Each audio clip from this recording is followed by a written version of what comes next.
students to continue their own protests. Labor Senator Senator Payman has broken ranks with her party to accuse Israel of genocide. The West Australian senator's accusation comes in contrast with the Prime Minister's own comments on Israel's war in Gaza. The statement was made as a part of... this is some of the comments here.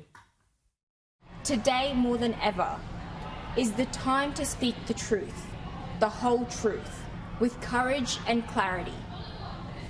My conscience has been uneasy for far too long, and I must call this out for what it is. This is a genocide.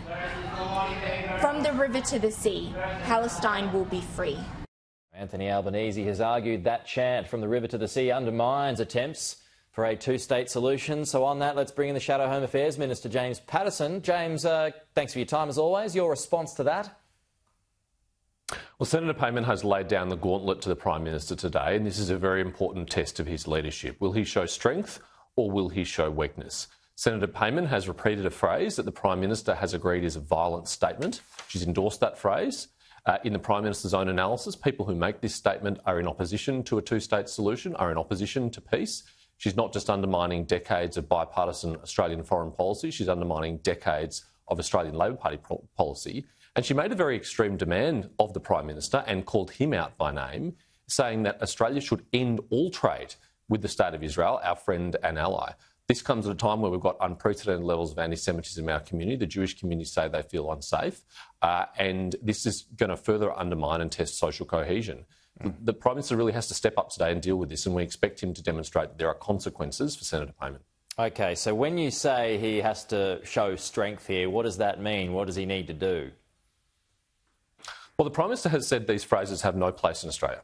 He has said that these are violent statements. He has said that they are in opposition to peace. He said that people who call for Palestine to be free from the river to the sea are calling for the abolition of the State of Israel and a one-state solution. So surely he cannot accept a member of his caucus having rhetoric like this. Either Senator Payman needs to recant what she has said, or the Prime Minister needs to take action. OK. Meanwhile, all of this... when you say take action, what are you referring to there? Well, that's up to the Prime Minister to decide. He's the head of the Labor Party. He's the Prime Minister of this government. He sets the standard of his caucus, but we expect him to take action. All right, OK. Meanwhile, as you just saw, we've still got these protests that are happening in Melbourne, still, the sit-ins at the university. What would you like to see there?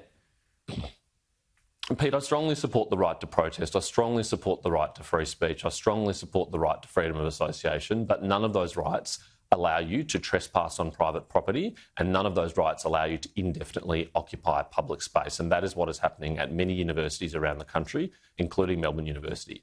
Vice-Chancellors have been far too accommodating with these protests for far too long, and they need to take action. It is not acceptable what is happening at Melbourne University. That the university must take action, must call in the police, and must ensure that the campus and the buildings on the campus are open to all students, not just extremists. OK, we've got a few other items to get through this morning, James. The federal government expects to mothball Australia's refugee processing centre on Nauru within a year. So it's a $250 million saving, but then it comes after a number of boats arrived in Australian waters in recent months. What are your thoughts on this, which was a line item in the budget? Well, it's a heroic assumption to say the least, Pete. After 3 boats have arrived in the last week, 6 boats have arrived in the last 6 months to Australian territory, and 17 boats have arrived since the election. This is a government which has lost control of its borders. So the idea that they're going to be able to close our only regional processing centre in as little as 12 months, I think is bordering on delusional. The reality is they're going to have to scramble to top up the budget for regional processing again and again and again, because the assumption that they've made in this budget that they'll be able to close Nauru is delusional. OK. Just finally, James, we've got the budget reply tonight. I don't expect you to say much here, but I'll try anyway. The opposition leader, he told Peter Credlin last night it was going to be 3 planks: housing, security, on that note, and migration. Can you give us a steer on how your policies will be different to the government's?